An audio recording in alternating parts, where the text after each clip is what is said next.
I moved here 22 years ago. None of this over here was here. This was an isolated place. Nothing was here. And I worked hard. I took a wheelbarrow. It took me a year to clean this land up. And the city would not let me put a brick home here. They said I could only put a double wide. First they told me I couldn't put nothing here because I tore the old trailer home down that my father-in-law had. And I hired a lawyer. He charged me $10,000 to get me to get on this land. And his name was, I'm trying to think of his name now. I can't call it. But now what's happening? But right now, the developer in this area, Trent Thomas, Roundtree Development, and their lawyers is trying to take my land. They asked me to sell. I said I wasn't going to sell. They offered me $150,000 for my land just a few years ago.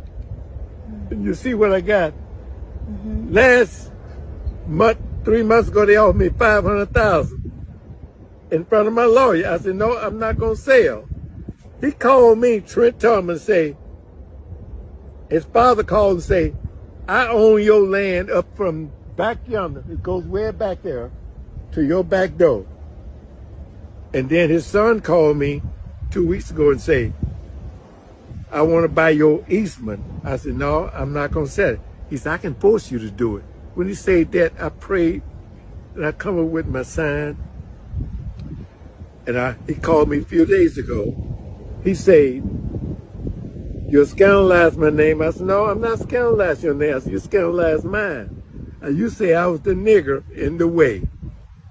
He said, I didn't say that to your face. I said, but you said it. He said, well, why don't you buy the land back? I said, I'm not going to buy it back. You ain't got no business being in my land. And so I hired a lawyer at first, Lipsy, at the Universal Tile Company in Bryan, Texas. College State, which one? And come to find out he was the same one that helped them get into my land. So I went back to him and told him, no, you can't be my lawyer.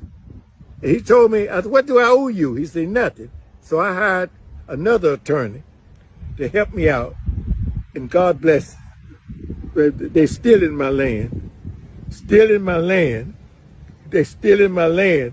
I don't know how they got into it. I was going to give my nephew a part to build a house. And somebody said, you better do a title check. I said, I went to the record department. I own my land. And when I found out Trent Thomas was in my land, nobody told me how he got in it or nothing, but he's in my land and he's trying to force me out. They told me if I didn't sell, they're going to buy this on the other side. They're going to squeeze me in and I was going to lose value. And so, I'm 81 years old and this is all I have. And I prayed and asked God to bless me with this land. Now the enemy's trying to take it away.